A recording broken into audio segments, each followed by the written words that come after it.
In the last episode, I spoke about building a daily rhythm I can trust, especially the reset between work and building, quiet time, prayer, a proper handoff between the part of the day that drains me and the part of the day that matters most to what I'm trying to build. And on paper, that makes sense. It sounds clean, it sounds responsible, it sounds like the right structure. But real life has a way of testing clean ideas. Because knowing the rhythm I need is one thing. Living it when I feel emotionally flat is something else entirely. Hi, I'm JP, and lately I've been realizing that the real test is not whether I can design a good rhythm. The real test is whether I can return to that rhythm when I don't feel inspired, fired up, or emotionally engaged. When I just feel flat. Not broken, not in crisis, just flat. And that's where discipline has to become more than a feeling.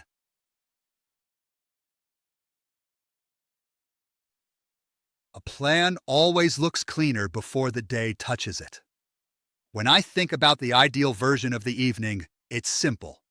Finish work, take a breath, get quiet, pray, reset, then enter the build with focus and care. That sounds good. And honestly, I believe it is good. But then the real day happens. The job takes more mental energy than expected.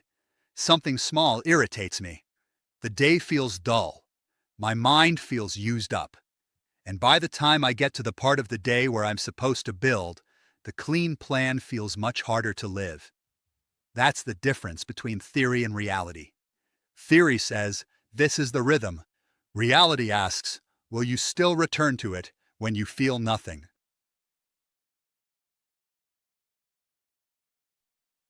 Emotional flatness is strange because it doesn't always feel serious. It's not panic. It's not a breakdown.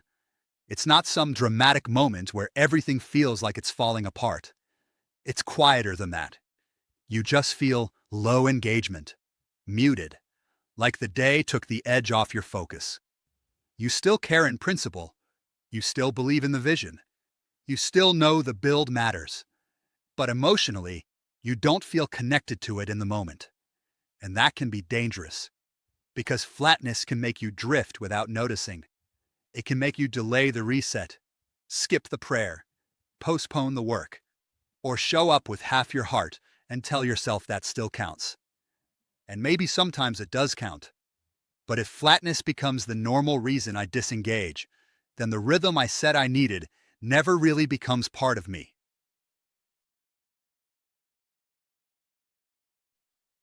This is where the reset becomes important, because quiet time and prayer are easy to respect when I already feel spiritually aware and focused. But they matter most when I don't. They matter most when I feel flat, when I feel dull, when I feel like I would rather just zone out than reconnect. That is the moment where the reset has to do its real work. Because the reset is not only for strong days, it's not only for motivated days, it's not only for days where I naturally feel ready to build.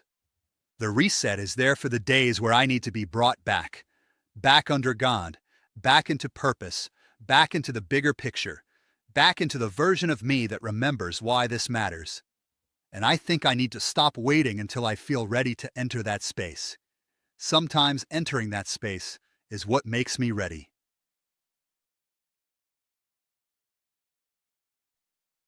This is one of the harder lessons. Discipline cannot wait for feeling.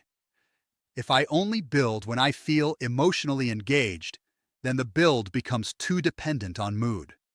And mood is unreliable. Some days the vision feels close.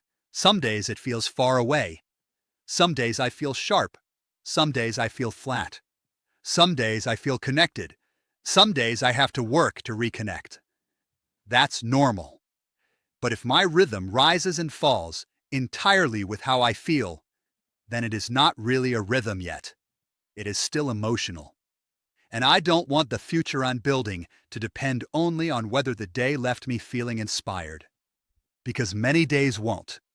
Many ordinary days will leave me feeling neutral, tired, or mentally dull.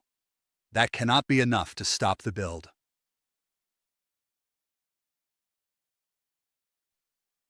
For me, prayer is one of the main ways I reconnect.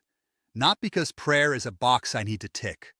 Not because I'm trying to make the rhythm sound spiritual, but because prayer changes my posture. When I pray, I stop carrying the whole thing like it depends only on me. I stop letting the workday define the rest of the evening. I stop letting emotional flatness have the final word. Prayer reminds me that I am building under God, not outside of Him, not ahead of Him, not purely in my own strength. And that matters because emotional flatness can make everything feel smaller. The vision feels smaller. The purpose feels smaller. The urgency feels weaker. But prayer helps me lift my eyes again. It helps me remember that this is not just another task at the end of a long day. This is part of a bigger journey. And I need that reminder more often than I sometimes admit.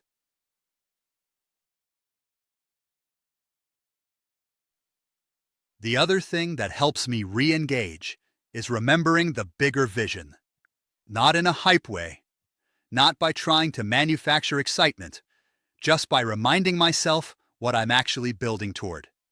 I'm not doing this just to be busy. I'm not doing this just to fill evenings. I'm not doing this because I enjoy adding more pressure to my life.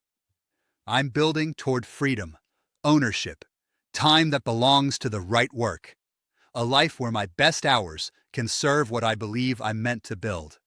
And when I remember that, the flatness doesn't always disappear immediately, but it loses some authority, because the bigger vision reminds me that today's rhythm is connected to tomorrow's freedom.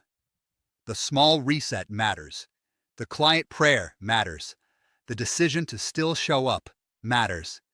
Not because today feels dramatic, but because today is part of the structure.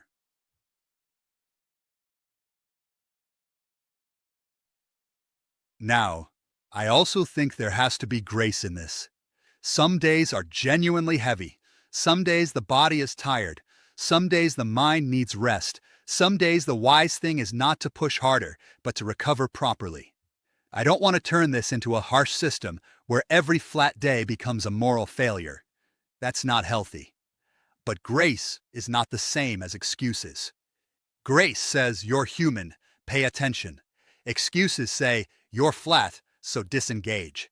Those are not the same thing. I need to learn the difference. Because some days require rest, but some days require reconnection. Some days require quiet. Some days require prayer. Some days require starting small instead of disappearing completely. And maturity is learning which one the day is actually asking for.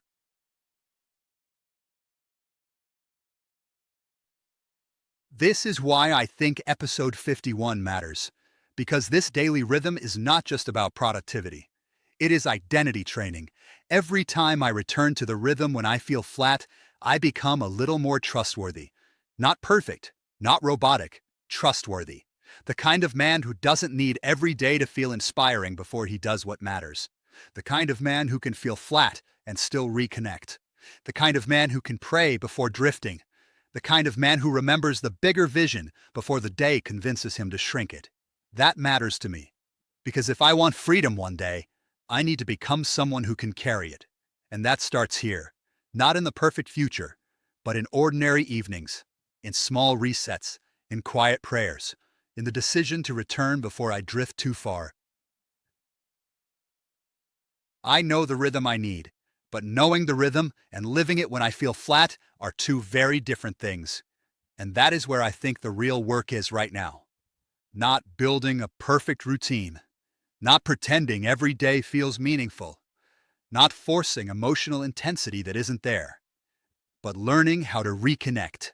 Through prayer, through quiet. Through remembering the bigger vision. Through returning to the rhythm even when I don't naturally feel like entering it. Because the goal is not to feel motivated every day. The goal is to become the kind of man who keeps returning to what matters.